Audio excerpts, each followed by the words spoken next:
네, 비행기에서 내려서 애굽의 땅에 발을 디디니 상당히 감동적이었습니다. 무엇인가 두근거리고 또 설레기까지 했습니다.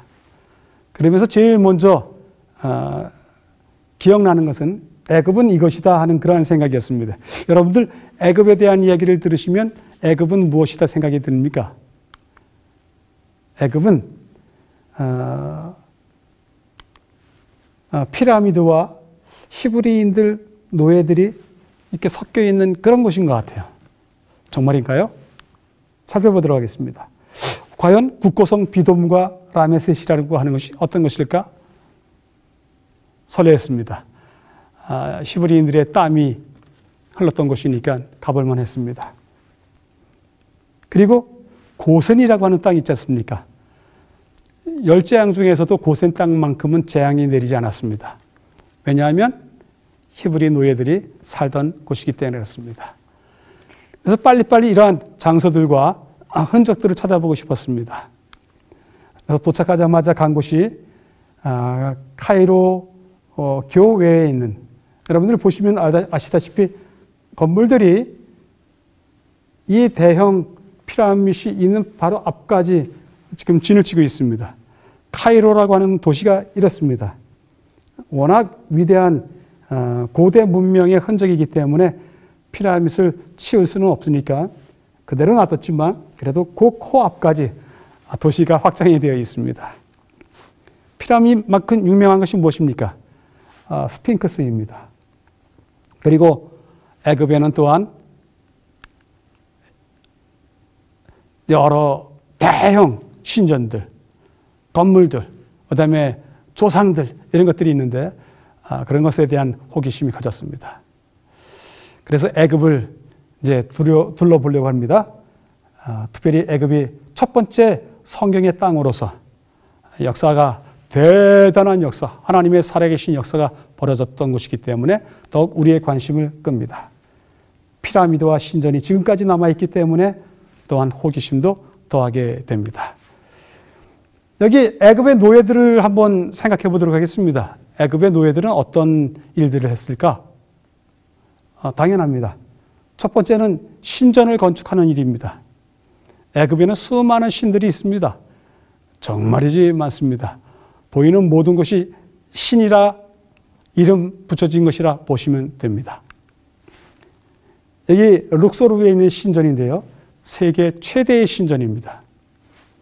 이 신전의 기둥 하나하나는 건장한 사람 5명 정도가 둘러싸야만이 신전 기둥을 묶을 수 있습니다. 높이도 지금 아파트 건물로 친다면 약 10층 높이까지 되지 않는가 그렇게 보여집니다. 네, 어마어마합니다. 이러한 석상 하나만 하더라도 사람이 선다고 하면 겨우 발등성도 못 올라올 정도로 그렇게 석상 자체가 큽니다. 다들 신전입니다. 룩소르의 신전이 아주 유명한데 그곳에 가면 이 모든 것을 볼 수가 있습니다. 두 번째는 노예들이 신전을 짓는 것과 더불어 무덤을 짓는 일을 무척이나 많이 했습니다. 무덤입니다. 왕의 무덤입니다. 여기는 왕가의 계곡이라고 합니다. 왕가의 계곡. 왕들의 무덤이 있는 계곡입니다. 왕족과 귀족들이 묻혀있는 무덤이 수없이 많은 계곡인데요. 또 수없이 많이 도굴대순이 나가는, 어쨌든 애굽의 왕들이, 귀족들이 죽으면 이 왕가의 계곡에 와서 묻히게 됩니다. 네, 수많은 곳에 출입구가 있습니다.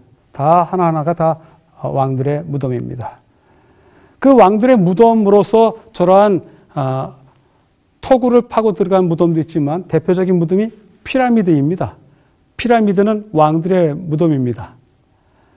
그 피라미드가 애굽 땅에 얼마나 있는지 한번 보도록 하겠습니다.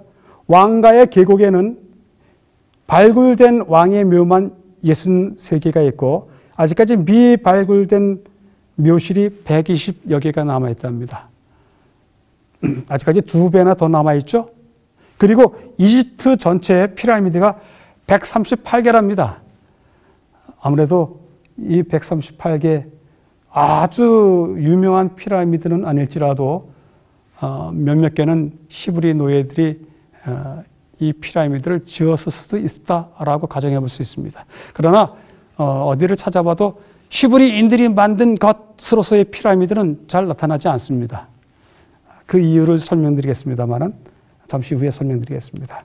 세 번째는 애굽에 있는 노예들이 해야 될 세 번째 일은 해마다 범람하는 나일 강변의 그 주변 땅들을 관리하는 것입니다. 치수 사업은 다 노예들에게 맡겨져 있습니다. 지금 이것이 나일강이 범람해 있는 모습입니다. 나일강은 해마다 범람합니다. 범람하는 것이 하나의 손실을 가져오기는 하지만 맨 위에 수원지서부터 강물이 흘러내려오면서 갖고 오는 퇴비 역할을 하는 영양분들이 누적이 되기 때문에 이 나일강의 제일 하단에 있는 삼각지는, 그렇죠? 그 흙들이 쌓여 있는 삼각지는 상당히 부유한, 비옥한 땅이 또 되기도 합니다. 그러니 한편으로서는 문제이기도 하지만 한편으로서는 커다란 혜택을 가져준 그러한 강이기도 합니다. 해마다 범람이 되기 때문에 이 물 문제를 해결하는 것이 노예들의 일이었습니다. 이것은 룩소르에 있는 멤논의 거상이라고 합니다. 멤논의 거상에도 이렇게 홍수가 치면 다 물에 잠기게 됩니다.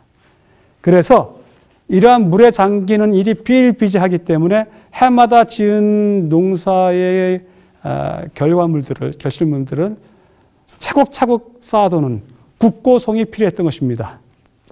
농산물들을 쌓아두고 또 나라가 필요한 각종 용품들을 쌓아두는 것을 국고송이라고 하는데 이것이 국고송의 한 일부분입니다. 땅을 깊숙이 파서 그 안에다가 보관을 하는 겁니다.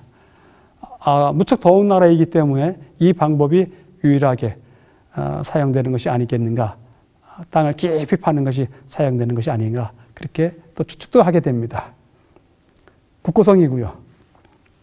자, 이제 히브리인들이 애굽에서 어떻게 살았는지 보도록 하겠습니다. 이 카이로에 있는 이 세 개의 피라미드는 아주 유명합니다. 그래서 제일 큰 피라미드, 그다음에 제일 높고 크고 한 피라미드가 있고요. 이 피라미드 6개를 갖다가 기자의 피라미드라고 하는데 하나, 둘, 셋, 또 저 오른쪽에 있는 피라미드 옆에 작은 피라미드가 3개가 되어 있습니다. 6개가 있습니다만은 제일 큰 것이 쿠프 왕, 쿠프라고 하는 왕의 피라미드이고요. 그다음에 또 카프레라고 하는 왕의 피라미드고 또 각 피라미드마다 왕이 달리 있습니다. 근데 이 피라미드를 지었을까? 이 애굽에서 살던 히브리인들이 지었을까? 아닙니다. 대부분의 피라미드는 애굽에서 종살이하는 히브리인들이 있기 전에 만들어졌습니다. 그래서 이 제일 큰 피라미드는 2560년 BC에, 두 번째 크기의 피라미드는 2558년 BC에 만들어진 것입니다. 그리고 대부분의 피라미드들이 기원전 2000년 시대에 이미 만들어진 것이라고 합니다. 그러기에 히브리인들이 노예로서 애굽에서 피라미드를 지었다 하는 그러한 상상은 단지 우리의 상상이지 실제 자료로서는 그러한 자료가 없습니다. 이건 아주 유명한 신전입니다. 이 신전은 나일강의 상류 쪽에 올라가면 있는데요. 이것을 갖다 람세스 2세가 지은 신전입니다. 이 신전을 갖다가 아부신벨이라고 합니다. 정말 큽니다. 사람이 서야 겨우 이 석상의 발 밑에 담도 채 올라서지 못할 정도로 아주 큰 돌산을 깎아서 만든 신전입니다. 이것은 출애굽 이후에 지어진 신전입니다. BC BC 1200년대 정도에 지어진 신전이기 때문에 이스라엘 사람들, 히브리 노예들하고 관계가 없습니다. 아까 보았던 멤논의 거상이라고 하는 이 어마어마하게 큰 상이 있지 않습니까? 이것도 히브리인들하고 관계가 없습니다. 연대가 다르기 때문에 관계가 없습니다. 밑에서 공사하고 있는 사람들이 보이는데요. 그 사람들이 석상의 밑에 단 높이뿐이 올라오지 않습니다. 어마어마하게 큰 석상입니다. 그래서 지금 보셨던 건물들이 이런 유적들이 실제로는 히브리인들하고 관계가 없었다 하는 것을 알려드리려고 이것을 보여드렸습니다. 히브리인들이 살았던 또 했던 일은 국고성을 짓는 것이 출애굽기 1장에 나와 있는 히브리인들의 일들이었습니다. 국고성과 고센에 대한 이야기를 잠깐 하도록 하겠습니다. 네, 국고성을 지으면서 비돔과 라암셋의 국고성을 건축하면서 흙 이기기와 벽돌 굽기, 농사의 여러 가지 일로 고욕을 하게 되는 히브리인들의 모습을 보게 됩니다. 이것이 지금 나일강이고요. 그 다음에 애굽의 고창지대 삼각주의입니다. 삼각주의고 이 강 좌우로 물이 있기 때문에 아주 푸른 초장들이 강 좌우로 펼쳐지게 됩니다. 이것 중에서 이쪽 부분이요. 이 삼각주의 오른쪽 부분에 비돔이 있고요. 그 뒤에 라암셋이 있습니다. 그리고 멤피스라고 하는, 지금은 카이로인데요. 멤피스라고 하는 주요 도시가 삼각주 시작되는 곳에 있고요. 그 다음에 이쪽 굽어진 부분에 전 애굽을 통일하기 전에 애굽 사람들이 살면서 만들었던 수도 테베가 이쪽에 있습니다. 그래서 히브리 노예들은 라암셋과 비돔을 위해서 비돔의 국고성을 지었더라 하는 그 이야기를 바탕으로 해서 그들이 살았던 땅은 고센 땅이라고 하는 것은 이곳이다 라고 추측을 해볼 수 있습니다. 실제로 고센 땅은 삼각주 시작되는 곳에서부터 동쪽으로 대부분 땅을 고센이라고 합니다. 히브리인들이 좋은 곳에서 살았습니다. 노예이지만 그들이 배고프지는 않게 살았습니다. 일은 심했지만 그들이 곡창지대에서 살았던 것을 보게 됩니다. 라암셋입니다. 라암셋에서 발견된 유적지인데요. 우리가 보아선 별로 그렇게 큰 의미를 이것은 무엇이다 찾을 수 없지만 그래도 여전히 흔적이 남아 있습니다. 이곳에서 히브리인들이 살았습니다.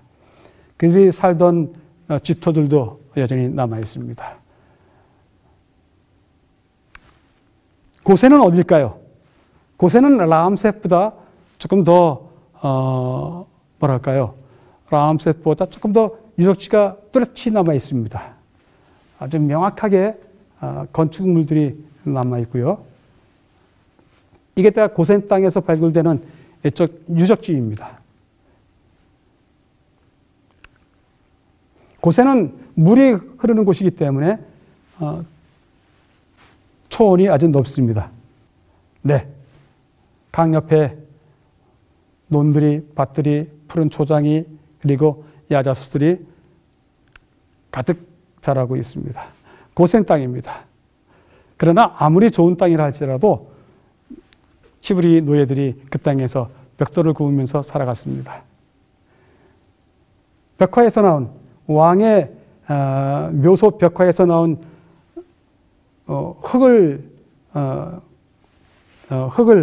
가지고서 벽돌을 굽는 히브리인들의 모습을 볼 수가 있습니다. 이렇게 처음에는 집을 주고서 집이 들어가 있는 진흙벽돌을 구웠습니다마는 나중에 더 혹한 노역을 하기 위해서 사실 피라미드가 돌로 만들어지기도 했지만 돌 이전에는 이렇게 벽돌로 쌓아진 피라미드가 있었다고 합니다. 그들이 이거는 집이 없는 흙벽돌 집입니다. 남아있는 흔적입니다. 다 무너지고 말겠죠? 네.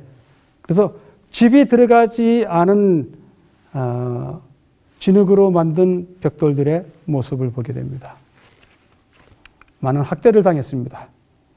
정말이지 채찍질 밑에서 히브리 노예들이 살았습니다. 아주 좋은 영감을 주는, 애굽에서 어떻게 살았을까라는 것에 대해서 좋은 영감을 주는 화가의 그림입니다. 그 밑에 화가가 어떤 화가인지, 또 제목이 무엇인지, 제목이 맞습니다. 이집트에서의 이스라엘 사람들, 이렇게 살았습니다. 이것도 왕의 신전 벽에 그려져 있는 노예들의 모습입니다. 노예들의 목과 목을 다 줄로 이어서 도망가지 못하게 또 통제하는 그러한 모습을 상상해 볼 수가 있습니다. 이것은 아예 제목이 그렇게 나와 있습니다. 히브리 노예를 때리는 애굽인이라고 하는 제목으로 나와 있습니다. 그러나 여러분들 성경에 어떻게 이야기가 나오던가요? 성경에 이렇게 이야기가 나옵니다. 그 힘든 일, 그 노역 속에서, 그 학대 속에서 이렇게 살았다고 합니다. 자, 우리가 그들에게 대하여 지혜롭게 하자. 이것은 히브리 노예들을 대하는 애굽 왕들의 생각입니다. 근데 이 생각 중에서 잘못된 게 있습니다. 자, 우리가 그들에게 대하여 지혜롭게 하자. 히브리인들을 다루는 일을 갖다가 인간의 지혜로서 이 일을 하겠답니다. 사실은 히브리 노예들의 정착과 그들의 삶과 그들의 탈출은 하나님의 지혜 속에서 나온 사건인데도 불구하고 하나님의 지혜에 대해서 대항해 보겠다고 하는 애굽 왕들의 짧은 생각을 보게 됩니다. 그리고요, 그러나 학대를 받을수록 더욱 번성하여 퍼져나가니, 성경에 이런 글 너무너무 소중한 글입니다. 뭐뭐 할수록 뭐뭐하다. 이것은 세상적인 판단 기준으로는 우리가 이해할 수 없는 좋은 얘기입니다. 학대를 받을수록 더욱 번성해서 퍼져나갔다고 합니다. 여러분들도 혹시 어려움이 있으면 어려울수록 여러분들도 극복하시는 일을, 넘어서는 일을 하셔야 될 것 같습니다. 백성은 생육이 번성하고 심히 강대하여 하나님이 그들의 집을 왕성케 하신지라. 히브리 노예들의 삶이 비록 힘들었지만 그 삶 자체 안에 하나님의 계획이 가득 있었다는 것을 보여주는 성경 구절들입니다. 네, 왕가의 계곡에서 우리 탐사를 떠났던 식구들과 함께 찍으면서 생각을 했습니다. 와, 이 땅은 인간 세상이지만 그 인간 세상 위에 하나님께서 그 땅을 다스리신다라고 하는 생각을 하게 되었습니다. 하나님께서 어떻게 과연 애굽 땅에서 이스라엘 백성들을